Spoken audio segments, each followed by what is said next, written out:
Hello, everybody. Intuition here. Thank you, as always, for making time and space for us. Today, we want to talk about the idea of freedom. And we ask you, are you really free? Are we, as a collective we, free? And this is a question because only you can answer that question, and we don't really have an answer for you. Because in order for us to have an answer, we'd have to know what the collective definition of freedom is.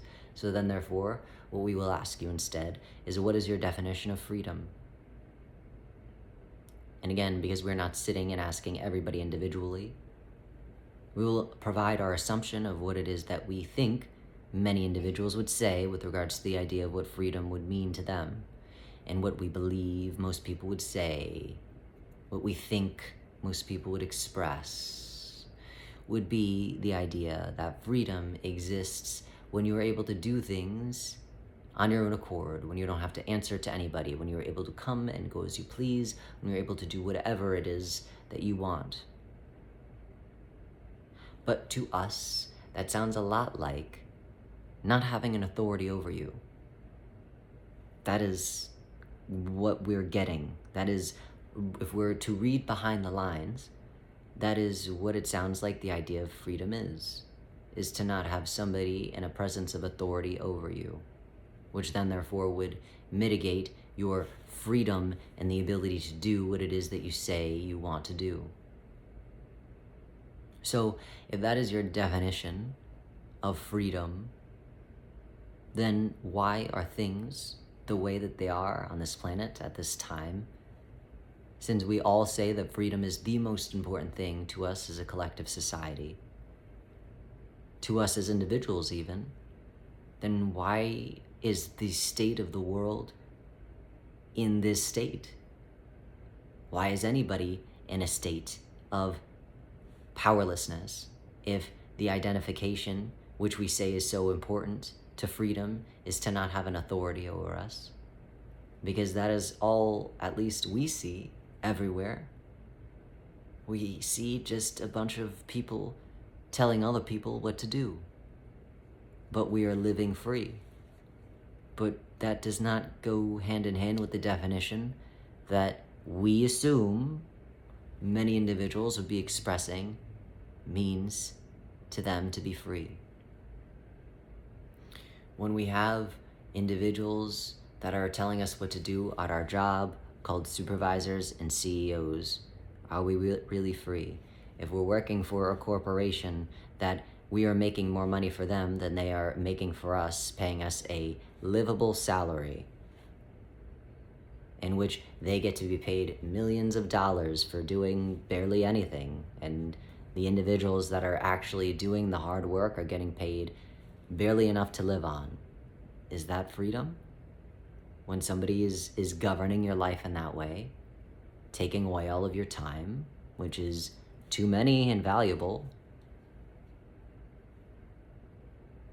Freedom, not having an authority over us. So then therefore, how do you explain the government and the president and all of these different institutions that then therefore still have a hierarchy in which they hold an authoritative stance over us? And these are questions. We're not trying to ruffle anybody's feathers or make you get all uptight. But we are simply asking, what is your definition of freedom if you say freedom is so important? The land of the free, the home of the brave. That is one country's slogan. Is this freedom? Oh, well, based on those words, it's the land that is free, and it is the home of the brave. But the land isn't even free anymore, we're pretty sure. That stopped being free once Columbus found this place.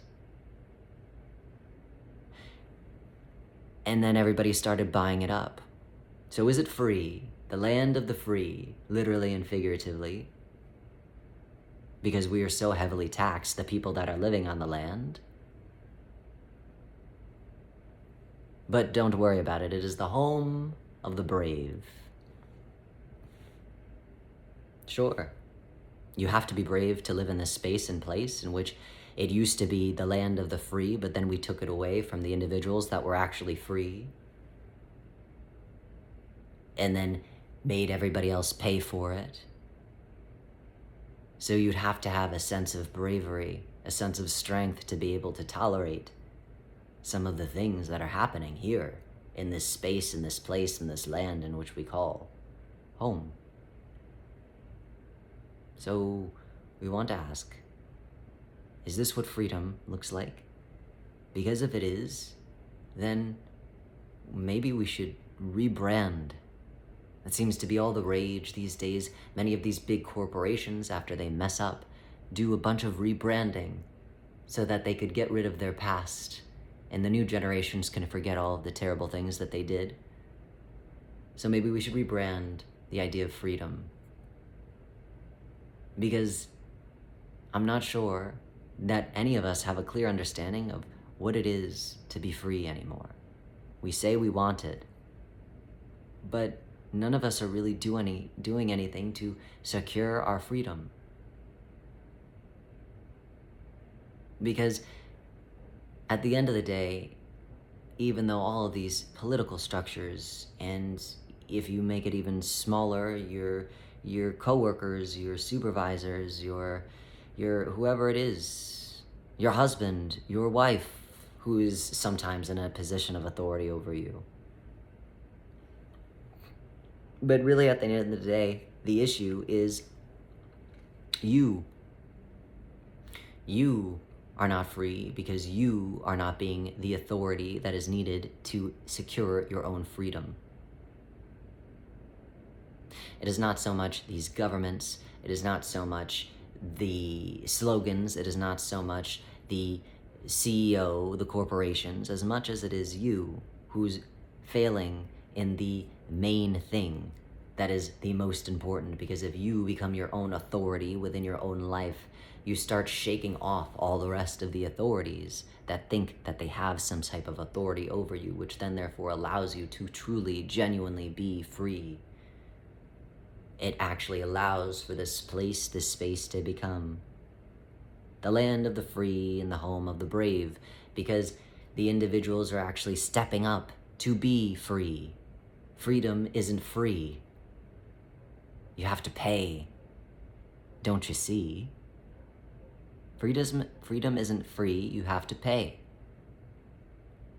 And you have to pay either monetary-wise, or you have to pay as an individual. And you pay by allowing yourself to be your own authority, which takes work. It's not easy to be responsible and to become your own authority within your own life. But it does allow for freedom, which then therefore allows for not just an individual's freedom, but a collective consciousness to be freed from the constraints that do not allow us to simply be who it is that we were meant to be to begin with. So free yourself from yourself. That is what it means to really be free. Allow yourself to become your own authority, which then therefore you do not have to check in with anybody, and we do not mean that in a crazy psychotic way where you are just kicking butt and taking names.